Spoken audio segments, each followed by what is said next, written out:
हम लोग इतने सारे लोग सडनली अरे आपका ही इंतज़ार कर रहे थे सब थे। कल आप जल्दी में थे ना। आपका ही वेट कर रहे थे। हाँ हाँ मुझे फर्स्ट। हम लोग नहा धो के बस आपके लिए चले आते। रुको कैसे एक्चुअली मुझे कुछ ज़्यादा पता नहीं, मैं भी देखूंगी, चेक करूंगी। मैं इतनी बिजी थी शूटिंग में ही, पर अब अपडेट लूंगी मैं। प्रोमो आउट हो गया है ना करण जौहर का। कौन? प्रोमो आउट हो गया है बिग बॉस का। अच्छा हाँ, मैं देखा, मैंने नहीं देखा एक्चुअली। क्या विश करेंगे करण जौहर को? All the best Karan Johar. I think एक बहुत ही उनका ह्यूमर बहुत अच्छा है। मैंने उनको होस्ट करते हुए भी देखा है कॉफ़ी विद करण में, बहुत ही अच्छे हैं।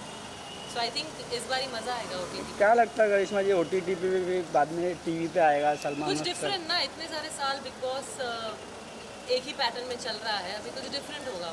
कोविड टाइम में आई थिंक OTT पे कर रहे हैं, और फिर हाफ जो भी अच्छे होंगे कंटेस्टेंट्स शायद वो हाउस में जाएंगे। 6 मंथ तो बड़ा देखने है। में मज़ा आएगा। आप लोग भी देखना, मैं भी देखूंगी। हाँ 24 घंटा देख सकते हो उठ पे। कभी भी देखो अगर फ्री हो जब। अरे भाई आसिम आया, उसको फोटो चाहिए। हाँ उसको फोटो चाहिए था। फिर रेडी हो गया, बोले थे ना आप कल